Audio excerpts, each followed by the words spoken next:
termos hoje um bom estudo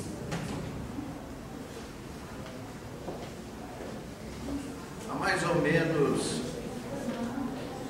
quase um século atrás, 1900 e nada, havia na cidade de Belém do Pará uma próspera família, o senhor Eurípides Prado, que era um renomado comerciante na capital do estado do Pará. Os negócios se estendiam por todo o norte e parte do nordeste. E esse cavalheiro, que vivia muito bem numa suntuosa residência, dado as suas condições de homem abastado, sem ser um grande milionário, mas uma classe média superior, ele leu o livro de William Crookes. William Crookes foi o pai da física, que encantou o mundo com seus estudos. Nós conhecemos 3 estados da matéria, que é o líquido, gasoso e sólido. Ele descobriu o estado radiante da matéria, o 4º estágio da matéria, e deixou um nome na história como cientista e depois encarregado pelo Real Colégio de Ciências de Londres para pesquisar os fenômenos espíritas. Ele escreveu um livro cujo título é Fatos Espíritas. O senhor Eurípides Prado, tendo estudado, lido a obra de William Crookes, entusiasmou-se em repetir as experiências daquele célebre cientista.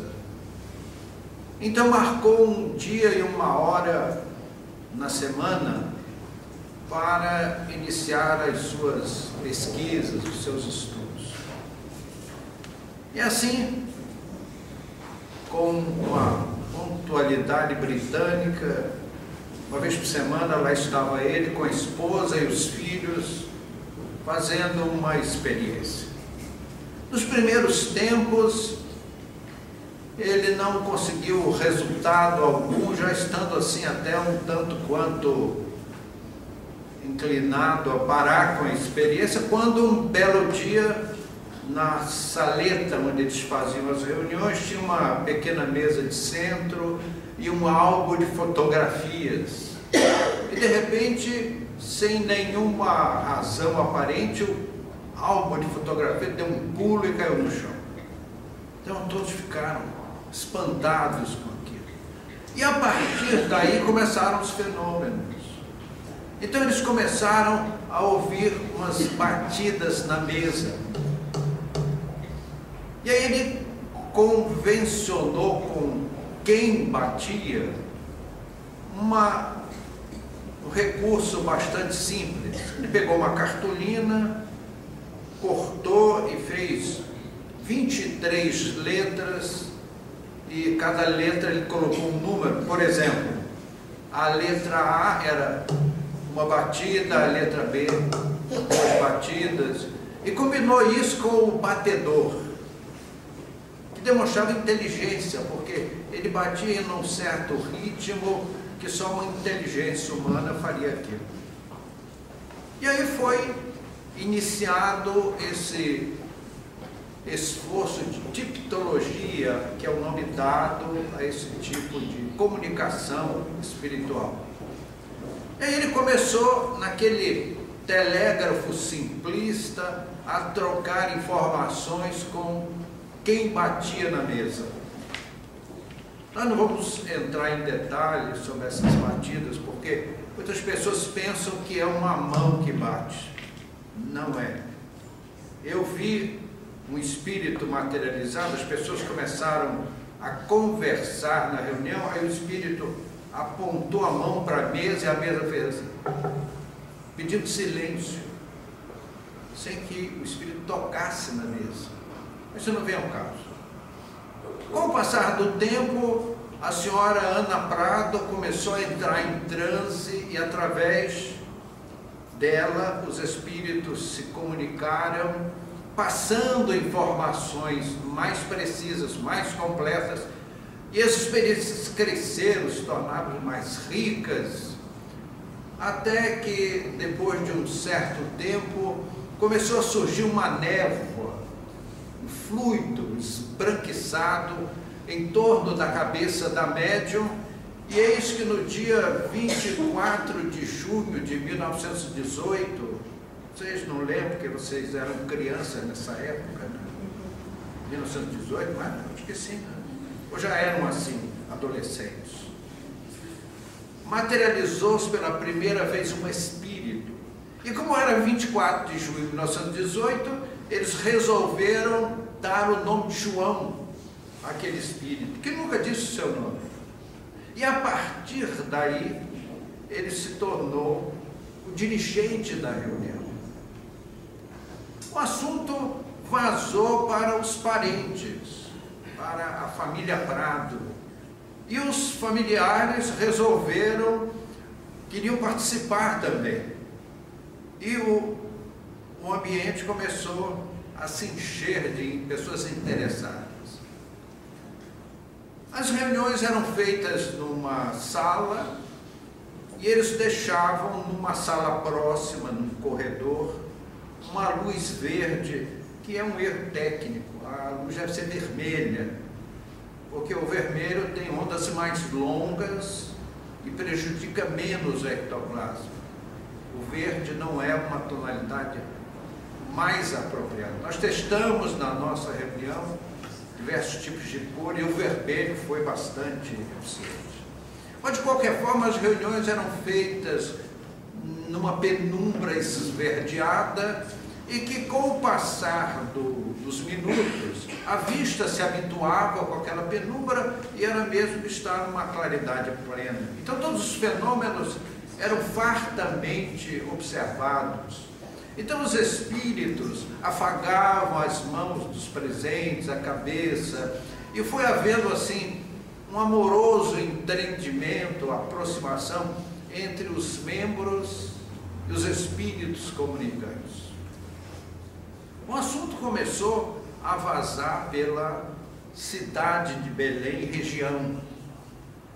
E os membros da sociedade, porque Eurípides Prado, sendo um próspero comerciante, tinha como pares aquelas pessoas mais iminentes da sociedade paraense. E essas pessoas passaram a pedir a Eurípides Prado para participar da reunião. Então, meus amigos, encheu a sala. Foi preciso improvisar cadeiras, espaços, para comportar tanta gente.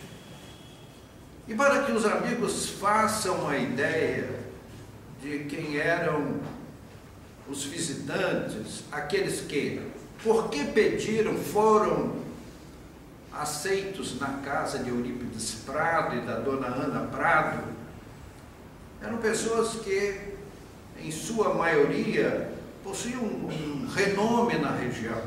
Eram governadores de estado, senadores, diplomatas,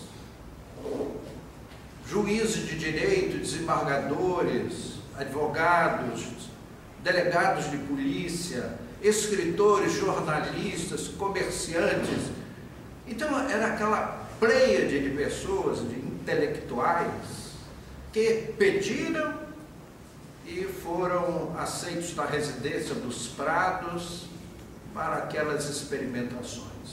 Nós estamos frisando os títulos dos participantes da reunião da dona Ana Prado, porque surgiu logo e muito rapidamente um boato na região de que a família Prado usava de truques para produzir aqueles fenômenos, o que causou uma indignação nos membros da reunião, que ao término das experiências lavravam uma ata e que todos assinavam. Aquela família digna não merecia que sejam chamados de fraudadores, de praticantes de truques para iludir as pessoas. E depois o fariam a troco de quê? Eurípides Prado era um homem rico, não precisava de nada nem de ninguém, e as pessoas que ali estavam porque pediram para estar. E a família Prado nada solicitava, nada cobrava, nada desejava dessas pessoas, senão o prazer daquele conclave. E um médico da região, psiquiatra, bastante experimentado, muito versado nos estudos da hipnologia, ele se encarregou de dirigir os trabalhos. Para que os amigos façam uma ideia, eles fizeram uma gaiola de ferro e colocaram uma cadeira dentro da gaiola. A senhora Ana Prado sentava no interior da gaiola, a gaiola era fechada com um cadeado, e era aplicado um lacre, e sobre o lacre uma papeleta rubricada pelas figuras mais eminentes naquela reunião. E assim, nada podia entrar ou sair daquela cabine que não fossem os espíritos.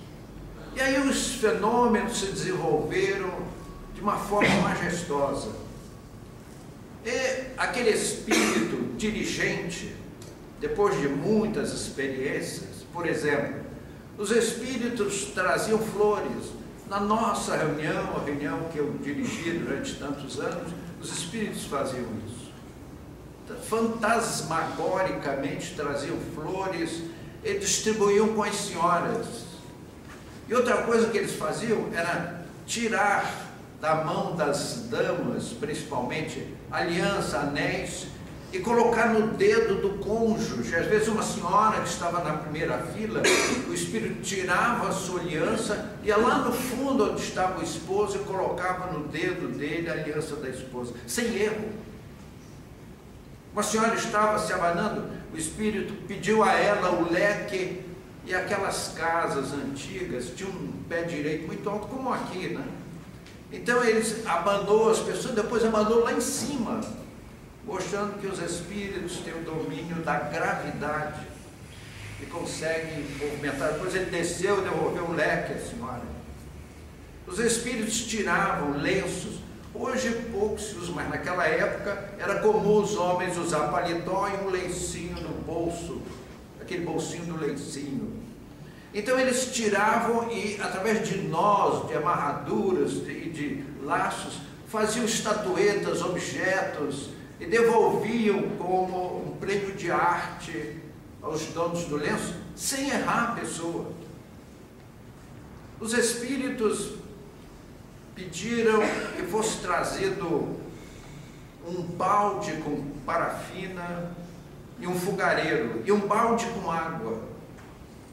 Então, trazido a parafina fervente, derretia, e os espíritos enfiavam a mão na parafina e depois no balde com água fria várias vezes, e depois desmaterializava a mão e ficava um molde em cima da mesa. Eles fizeram moldes de mãos até de crianças, que não existiam na sala das experiências, porque era vedado levar criança pequena às reuniões.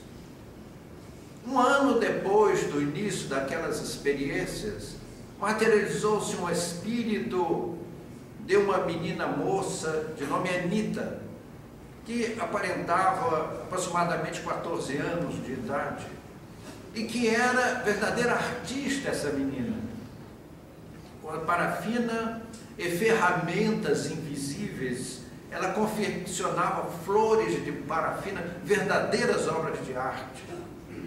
Ele distribuía com as pessoas presentes, deixava numa mesa uma série de flores talhadas em parafina. Então os espíritos fizeram uma quantidade enorme de fenômenos. Outras vezes, havia na reunião um maestro, e esse maestro sentava-se ao piano e executava uma música. Então materializou-se uma menina dançarina que passou a dançar no ritmo da música. E eis que sai da cabine um espírito de um cantor de ópera, e que cantou uma bela música para todos os presentes. Aquilo tomou conta da região no norte do Brasil. E havia na época 2 jornais de grande destaque, a Folha da Tarde e o Diário da Tarde, a Folha do Norte, cujos jornalistas foram convidados a participar das reuniões. E como a família Prado nada entendia de fotografia, os espíritos autorizaram a que fossem batidas fotos.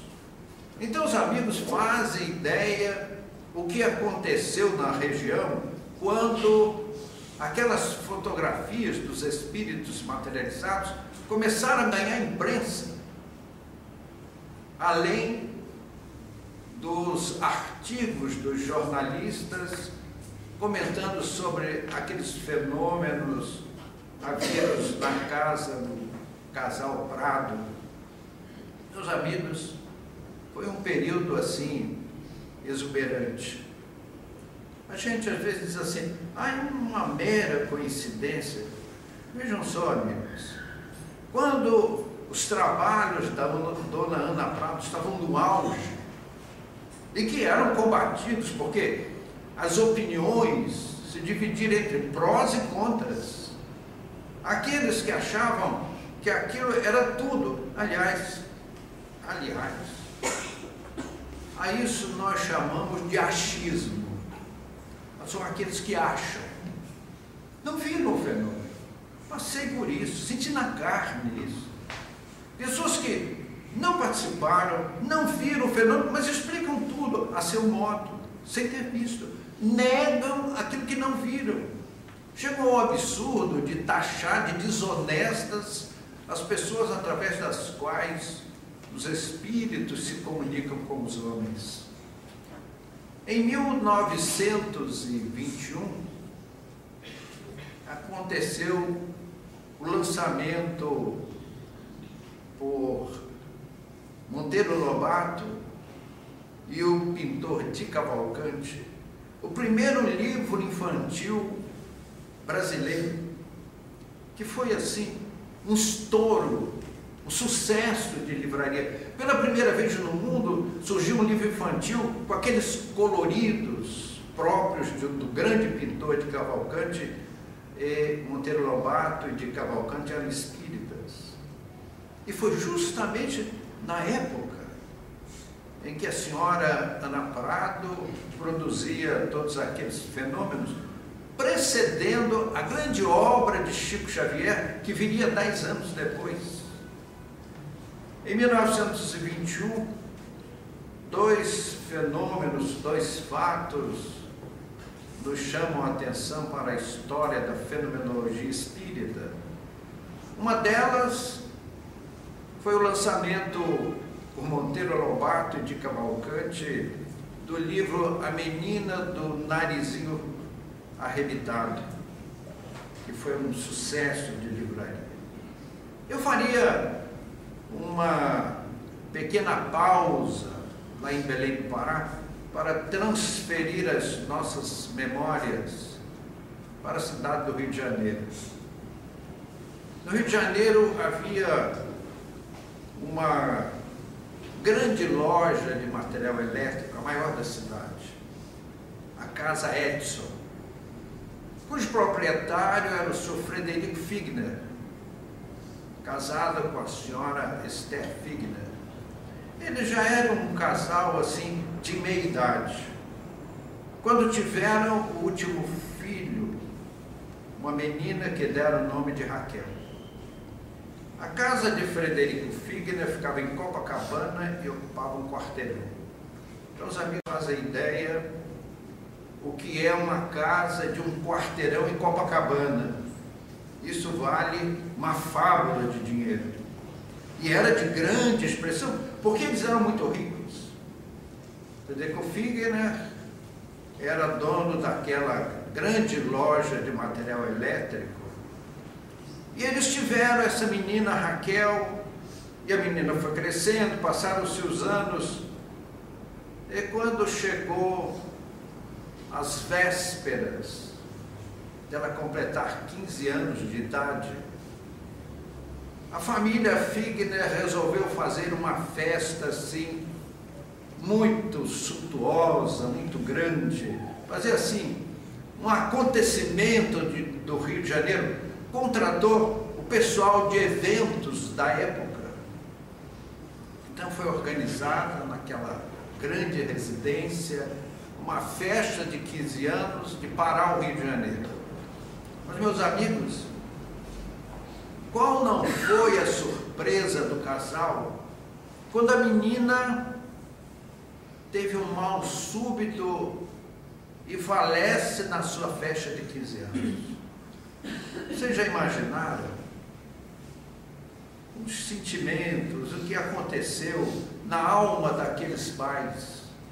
Porque Frederico Figner já era um homem de uma idade, já caminhando para uma idade avançada, para a senectude. A sua esposa, mais jovem, mas também já era uma senhora de uma certa idade. Então perder aquela menina, que era o tesouro da família, foi um choque terrível. E justamente na sua festa de 15 anos. Eles tinham tido um menino no começo do casamento daquele casal. E o menino também havia falecido, mas ainda criança. Então o casal estava assim, em estado de choque. Então eles resolveram, a conselho médico, fazer uma viagem. Fazer uma viagem marítima. Não tinham pressa, eles eram ricos. Então eles contrataram um paquete, que era a expressão usada na época, que é um navio costeiro, diferente dos transatlânticos de hoje. Então o navio saiu pela costa do Brasil, passou em Salvador, passou em Recife, Fortaleza.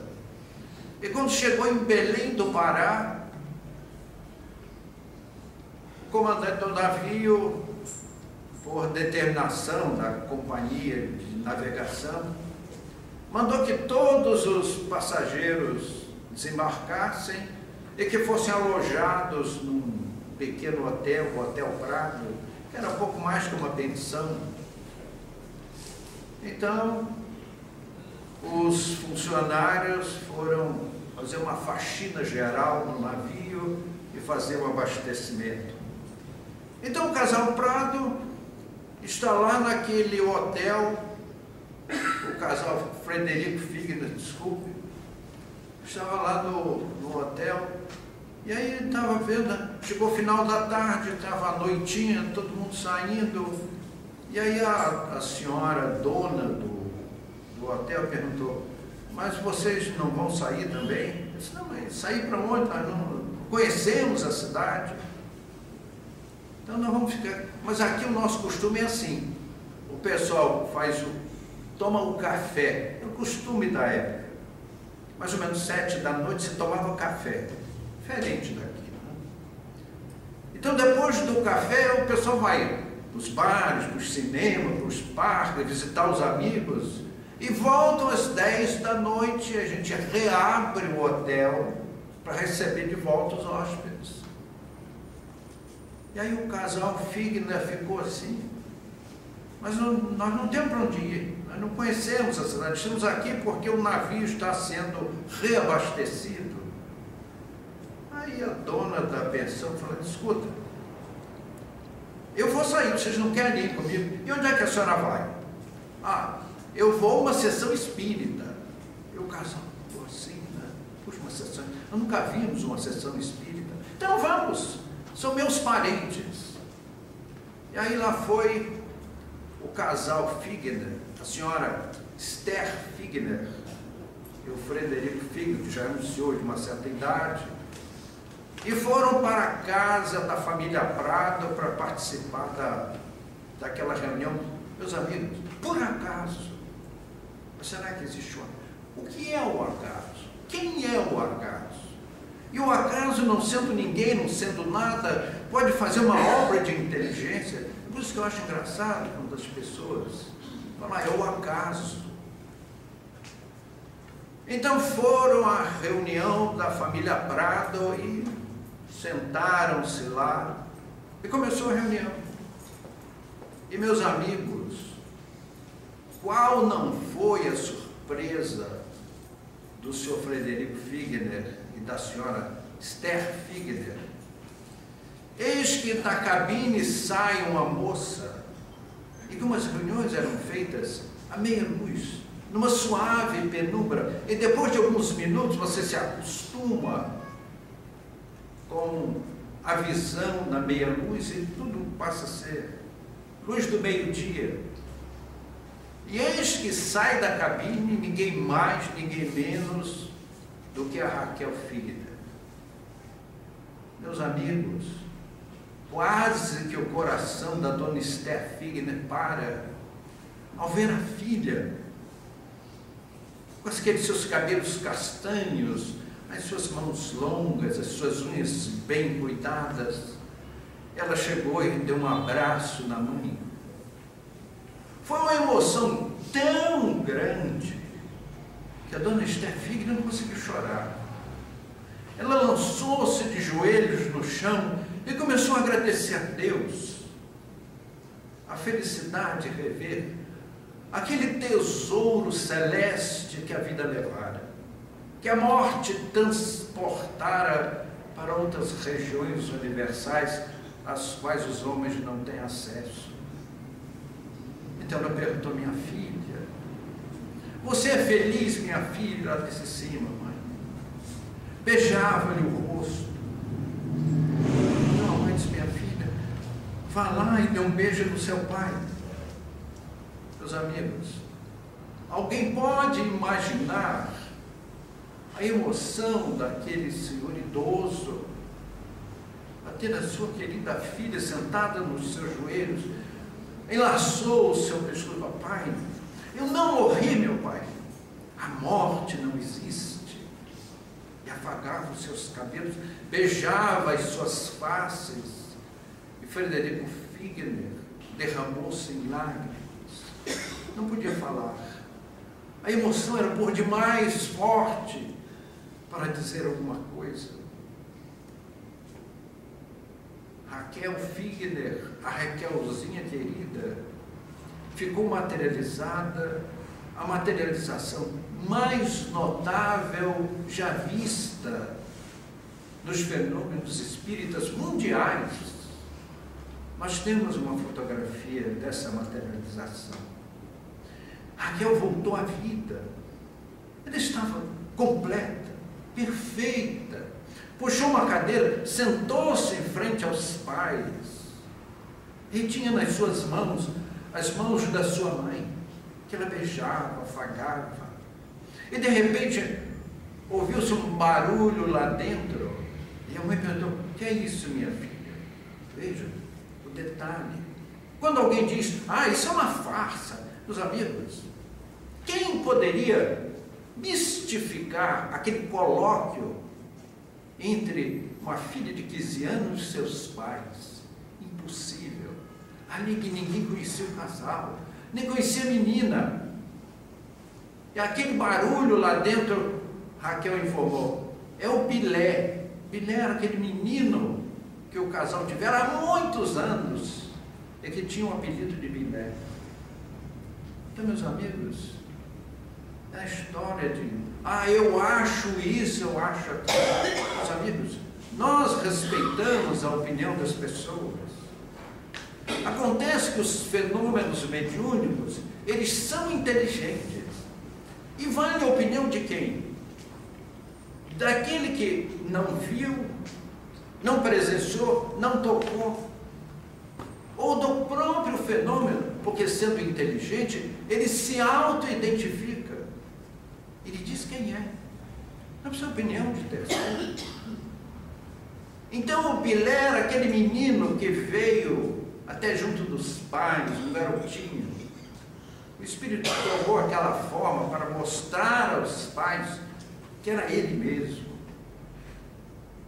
Raquel Figner ficou materializada nesta noite, amigos, durante 40 minutos. Não foi um fato fugidio que passou, eu acho que eu vi. Não.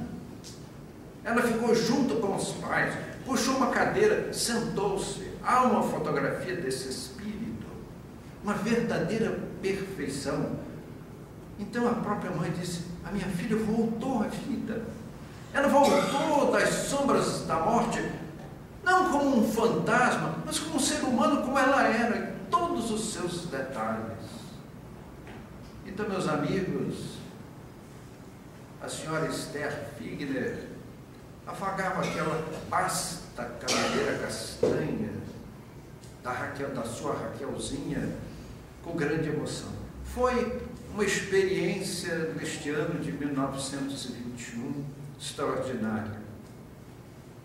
Na reunião seguinte, Raquel voltou a se materializar mais uma vez por 40 minutos. Àquela altura, já estavam todos íntimos. Ela já era um membro da casa, passeava por entre as pessoas, conversava, abraçava, moldou as suas mãos, enfiando na parafina fervente. Meus amigos, quando alguém diz assim: ah, eu acho isso, acho aquilo, tá bom, então meta a sua mão na parafina fervente. Só um espírito para fazer isso. Impossível um ser humano. As lesões seriam gravíssimas. Alguém enfiar a mão em parafina fervente. Então ela enfiava a mão na parafina fervente e no balde com água fria e repetia a operação várias vezes. Depois ia na mesa e desmaterializava a mão. Então a mão espiritual saía e o molde ficava sobre a mesa. Os espíritos moldaram pés de parafina, que era um processo mais complicado.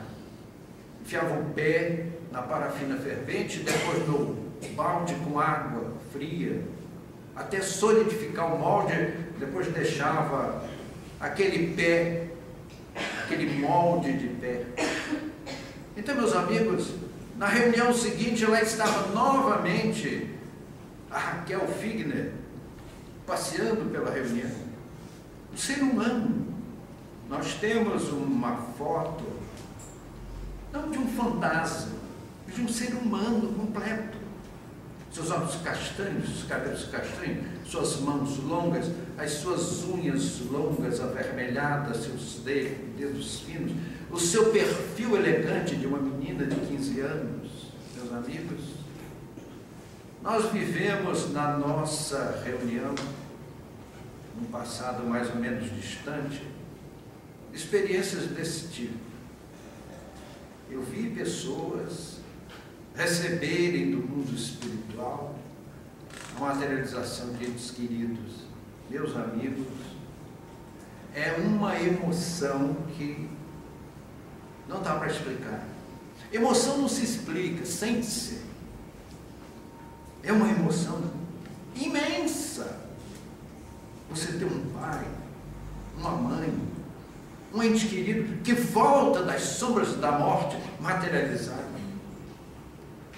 O seu Eurípides Prado, um dos primeiros espíritos materializados, foi seu próprio pai. Então, meus amigos, esses fenômenos nos provam a imortalidade da alma de uma forma inquestionável. Como alguém se põe contrário a tal fenomenologia, atribui truques, é uma pena. O maior cego é aquele que não quer ver. A doutrina espírita nos traz explicações sobre a vida espiritual extraordinárias, mas não são afirmações graciosas. Os fenômenos endossam a teoria da filosofia espírita através da fenomenologia. Eu conheci uma senhora que era esposa de um pedreiro, uma senhora que mal sabia assinar o nome, e as pessoas colocavam uma pilha de papeletas com o nome, o endereço e a idade da pessoa, e ela dava um diagnóstico e prescrevia medicações homeopáticas As medicações homeopáticas são os palavrões que mal dá para a gente pronunciar. Aquela senhora analfabeta. Então era só uma moça tirando rapidamente os papéis, e ela prescrevia medicações homeopáticas com aqueles nomes fabulosos e assinava Bezerra de Menezes. Estudiosos foram confrontar a assinatura em documentações antigas, autênticas. Um rasista de cartório reconheceria a firma do Dr. Bezerra de Menezes, assinada por aquela senhora. Então, meus amigos, tudo isso prova que nós somos imortais, que nós não vamos morrer, que os nossos entes amados não morreram. Eles mudaram para outras regiões do universo e lá nos aguardam. Não só aquelas pessoas que amamos, como os nossos amigos, como as pessoas que admiramos, como os grandes pintores, os grandes escultores, os grandes homens que encantaram o mundo em todas as épocas da humanidade. Então, meus amigos, este histórico da vida da senhora Ana Prado, onde ela estiver, que ela receba o nosso muito obrigado pelo seu esforço, pela sua contribuição na prova da imortalidade da alma. Que o Senhor nos abençoe e nos guarde, que assim seja.